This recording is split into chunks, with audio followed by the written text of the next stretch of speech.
if he's got this leg forward, I don't change, like, I might feel like, well, if that leg's forward, I have to my forward. If this leg is forward, I have certain attacks on this side. I'm not gonna ever attack the back leg as a back leg. If I wanna attack that leg, I'll do some type of setup. I'll make it the front leg, then attack it. So, as he sits, I have attacks I'll do to his right leg.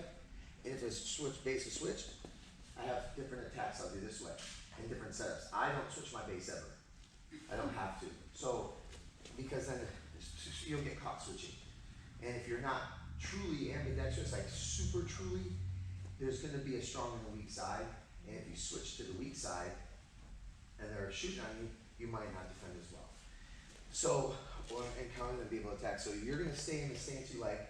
But again, this is also something to play with. Maybe you can work on being ambidextrous in certain ways. Maybe there's certain shots that you like one way or the other way. If you're putting this together with a striking program, maybe you realize, you ever see people like, they switch because this is an awesome high kick, or this one's a great low kick. Well, then you could probably put that together. As you're here, you know that you have all their things here, and you know when you want to blast them in their head, maybe you switch, kick them in the head, and then you have a certain shot you like from there too, so it's not so, as soon as when I'm coaching and I'm scouting my people, as soon as I see this someone, I know only one of two things is going to occur. But if you could have 3 or 4 things occur, now it starts throwing them off, and then the switch makes a lot of sense instead of switching just for one movement. Unless that movement is so amazing. If it's so amazing, then you should just be here doing it, right? So you can. What's nice is in the journey, you have things like jiu-jitsu, striking, so you can kind of play with it, figure it out. Such the young kids, you can play around with it. If you can learn to do things both ways, you'll find out you'll have a strong side regardless of how much you practice both. You'll just have a dominant side. So that's one. Now with the reaching, so we're in our stance. If he was to reach me with this hand, see there's nothing on the leg. So lead hand protects the lead leg. It's the easiest takedown there is. Everybody wants to come out and they'll reach you with this hand. There it is. Pushing to me, this is not going to stop the train. You know what I mean? When I shoot, one little stiff arm isn't stopping this train. So that's the common thing that people think. Even in the MMA, I train a lot of people. I've had 24 UFC champs I've coached. And all of them start with this idea. They punch, and this person goes to shoot on me. They think they're gonna, you see where he went? I'm down here. It's not gonna be so perfect as for him to come at this perfect level, and I'm able to stiff arm him away. So what happens is if he really wanted my head, he's gonna grab my head. There's the leg. The leg's open. So you will never reach up for the initial movement with your lead hand. Lead hand can reach low and medium low. So in this zone. This hand can reach anywhere you want, but you're never going to cross the center line. So if he's in a stance, I'm never going to take this hand and cross over. Because all he's going to do is take this hand, push my elbow, and he's got the angle. It's very simple. So you'll never cross over. That's one. This hand, whether we're going to go to, in wrestling, we call this the collar tie. And I know that they call this a collar too, but I refer to this as the lapel so that the terminology is right. So I'll say lapel grip or collar. Either way I slice it, it's this hand reaching, whatever I'm going to do here. This hand's here. Because if he shoots at me right now, you have this down block here, whether it's inside or whether it's outside. If I was to reach with this hand, and I'm up here, look at where my hand isn't anymore. So he's already there. So this is called a down block. So right here as he shoots in, here, I can get my leg back and I have something in between there. You're not over the top of them, which a lot looks like this. They reach, they shoot, and they're like this. You're sitting in there, or you try to reach back for a guillotine, but see where he's already going? He already beat me. And I pull guard. That's the idea. So I'm going to make fun of jiu-jitsu. I have a question. About the arm drag. Oh yeah, you can arm drag them there. I mean, if they cross over the body, you can, for sure.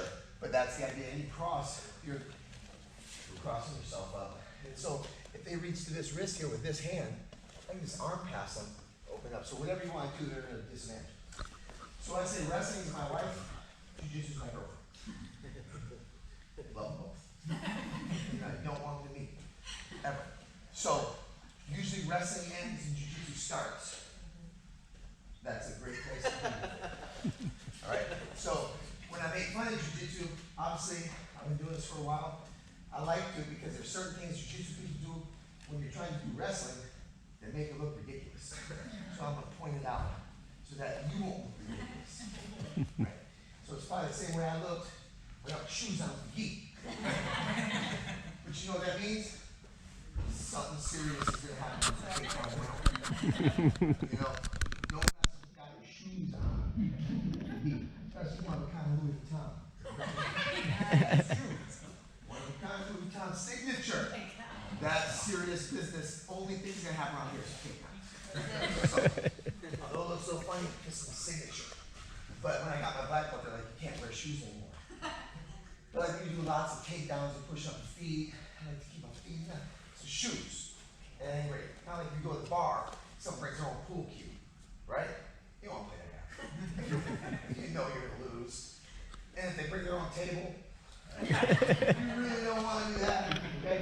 So back in here on the stage, when I'm reaching, this hand's the one I'm reaching with all the time. Okay, so that's going to be important. So whether I'm going to grab with the lapel, which we're going to work on all today, and tomorrow we'll do no-gi, we're going to be working on lapel grips, how to break the grips, things of that nature. And this hand, I'm going to be reaching for never up. So I'm going to dispel some other things here. You're going to get rid of these. When I grab this hand, what does he do? There we go. He reached across, number one. So I'm going to go here. Or when I grab this hand, he grabs this hand. Now he has nothing here. I'm going to break his head off with the collar tie. He knows it's coming. Or, you saw the other thing. He goes to clear that. But he reaches across. So never reach across. Roll your wrist out. Gone. You can't stop. You don't need to clear this hand ever. Never need to clear it. So, or here's the other one that's specifically jujitsu. Grab my wrist. The knee break, won't force that either. That's ridiculous. What happens is, you ever see people try to break it with their knee? So what happens is you go to break it with your knee. Good. That's all I wanted. That's the whole thing of wrestling, to grab their leg. And they'll reach up and they break. So it's, the reason why it works is if two people don't know how to wrestle, then you can do a lot of dumb stuff. So he grabs my wrist. I don't care if he grabs it here or grabs the sleeve. You can grab whatever you think is the hardest grip you can have possible. Hold me tight wherever you want. Watch. Don't let me move your arm. It's not strong. No one is, because you're not strong out here. I don't need to get rid of this. Matter of fact, I do this all the time when I wrestle. There. Now I know where this hand is. No problem. If I go to clear it like this, both hands are here. If there's any shot he wants, because his hands free, both of mine are tied up. Or if he wants to just pound my, hit me in that collar tie bad. So I grab, as soon as they go to grab this hand, I blast their head off. Or if he goes to reach across, there's the arm pass super sleeve. And because your shoulder is not strong out here, anything I want to do from here, I can do anything I want with them on my hand. So if you don't want to, you don't have to clear this hand. Like I said, I'll stick it out there and just give it to him. My hand, when I'm here, I can reach in to every shot I want while he's holding my hand. Doesn't matter. So you don't have to clear it. So don't, but there is the idea of hand fighting, but you're hand fighting for something. If I grab his wrist, I'm here, see he's going right to here. Every time he reaches across, all I think is, awesome, I'm gonna push it across. Or as he reaches here, look, I'm gonna pass it every single time. Remember, don't reach across the center. If he wants to just clear his wrist by rolling it, look where his hand is. Go ahead, there. He throws it outside for me. I couldn't get rid of his hand that far if you absolutely tried. I could never take his hand and do this and go. But he's gonna do it for me. I grab, he rolls it, there it is. See, it's way out. And you think he's gonna roll it and do it at the same time? I'm already gone. So that's the idea of the setup. So some of those things you can think about, you don't have to clear your hand ever. You can let him hang on to it, because your hand will move exactly how it moves with or without him. If I have this, my hand goes here. If he has my wrist, my hand goes here. It doesn't matter. So don't get caught up on trying to get rid of it, Because one of my setups is, when I grab here and he rolls that wrist off, I'm gone. Because he's throwing it out. That's a common way to get rid of something, and maybe there's some self-defense ideas, so learn to clear, but in wrestling you don't have to clear. I know it's a long explanation, but a lot of people sitting there, it's a super easy way to open up the shot. I come in here, he clears it, see this? If he keeps reaching across, I'm gonna take it every time, and it'll be probably one of the easiest takedowns you ever get. He opens it up, I'm in. So with that, and especially, you're gonna come across these guys or girls. I grab, he does it with the knee, good. So you can grab at the leg, because that's all you want anyways, all right? So now that we're in there, is there any questions about the grabbing, cross-grabbing, reaching situation, all right? So what we're gonna work on today is the lapel and wrist. He can have mine, I can have his. It doesn't matter, you practice it both ways. When I grab the lapel, I grab it, I'm not looking high on it, I'm not looking low, I'm grabbing it right above the collarbone. When I grab it, my wrist is, I'm gonna grab it in and keep your wrist like a bar. Don't have any, I call it break in the wrist. I'm gonna have it here, and I can have this, he can have mine, it doesn't matter. Does not matter if he what, he's not gonna have this for sure. 1,000, not having it. And I'm gonna show you why, and if it gets there, you have to change. Because if I grab here, he grabs here. We have the same thing. What are you gonna do with this hand? Now we're just gonna sit around and dance, right? I'm gonna do this, and he's gonna push in, and I'm gonna push in, and this is how it looks, because we have the same. So you can't have the same things. So when you're looking for your top, and I'm gonna discuss, after I show this particular move, I'll come back to, so we can get into it, I'm gonna get into why you have your certain ties, what you do. If they tie you up first, what you do. If you tie them up, they retie you, what you need to do, because you can't just sit there and hold things like the same as each other.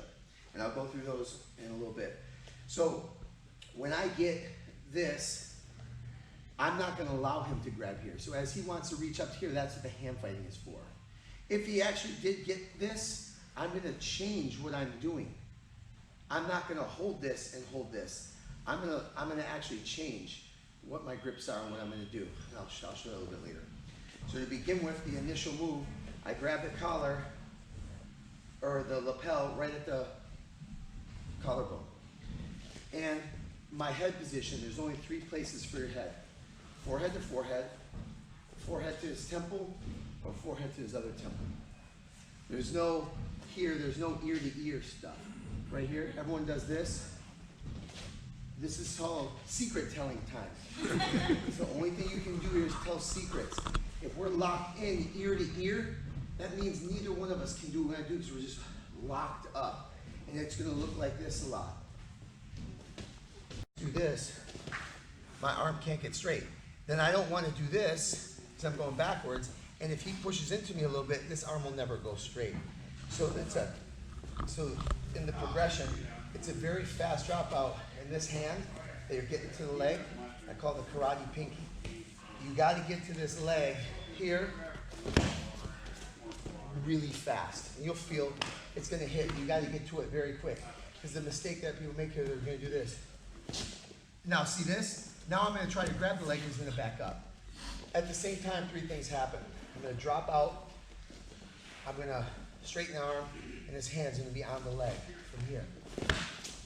Same time. It's a real dynamic move. You can't do it slow or else it just won't happen. Because I only have a very split second. Don't move on this. When I drop out, there's my angle. But if I have nothing, he's gonna slightly circle. Angle's gone, everything's gone.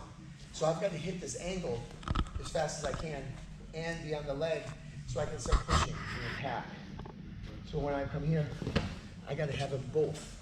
If I drop out without the karate pinky, he circles and faces me, now you're here again. So you gotta make that very dynamic movement on the angle, and the hand's gotta get to this leg here. And you gotta hear that sound. If you don't hear that sound, that means it's going too slow. You know, it's like if you're cracking hand pads and the faster you go, the more you get that snap. So that's this way too, when I drop out. It's gotta be there, okay? Any questions on that? Any other? When you grab the leg, is it important that it's close to you, or do you just need a hold of it? I grab usually here, the tendon on the knee, and I don't pull it towards me. I run, so what happens is I'm here, when I get to this position, I don't try to do this. I do this. I transfer the weight to his back leg, and this leg becomes light, and you can run up with it. Because if I get to here, boom, and I try to pull back, this isn't gonna work. So he has good weight on it. Here, watch. It becomes real light. So it's a transfer of the weight. So you don't want to get to it and try to pull back. And you're not trying to go below, like low to the calf like this. Because you have to have your arm in this angle here. The more that I go low and the arm's high, your shoulder is super weak. So I can't reach like this, because now my shoulder's up over here. It feels like an Americana on your shoulder. You'll feel like you're shoulder locking yourself, and you'll have to actually just let go. So you have to find that nice angle here, where everything's real straight, wrist is straight, and I got the leg blocked. I don't need to grab the pants. You won't have time for it. You're just gonna block. And it comes here and it ends up sliding out to the ankle. Any questions on that? Let's go back to this. And I want to see how fast you can catch the angle, arm straight, and the karate pinky. The first part of the seminars are always longer with less technique because we're working on position, concept, and how and the right things and wrong things to do. Now the moves will start coming every couple minutes. So we have the whole position set up. So now when I come around, I can be like wrong hand, and you'll know, instead of trying to teach it. So that's the whole like theory of it first. Now, wrestling is really based on position and speed, and and explosiveness. So, and however fast you are today, you can't get faster today, but you can, because speed's sometimes an illusion. If it takes me 3 steps to do what you do in 4 steps, I'm faster going the same speed. Does everyone understand? You guys understand that? Are you sure? So I always explain it like this. So we're going to come here. We're going to face them. Our goal is to get to her. But you have to walk down the line and take a right angle. So go ahead. I'm going to see I was walking 5 times faster than me. And I'm still going to get here. Because shortest distance between 2 points is a straight line. That concept. So also what that means is if we go, he's got to go 1, 2. That's very quick. So now we've addressed, this is the close leg. I'm coming here, I'm doing this, right? Boom. So sometimes they have the opposite leg forward. Then you just attack it. You can attack this leg. I can still get that one here. You got to reach deeper. So you still have that option. But what I like, I'm doing the far side knee tap. So when I hit, my hand comes to the outside here, right at the knee, karate pinky. You want to get there. And you're going to cross them over that. The first one, slow motion, switch your base. First one, I'm getting here, I'm transferring the weight like this, right? That's why the leg comes up easy. On this one, I'm hitting the same angle, but now he can't get that leg back. See how he started turning? When I hit it at speed, I'm going to cross him up like this. What I'm doing is stay here. Now you don't turn at all. Get your right stance. Put that leg forward stance. So let's say I'm wrestling him.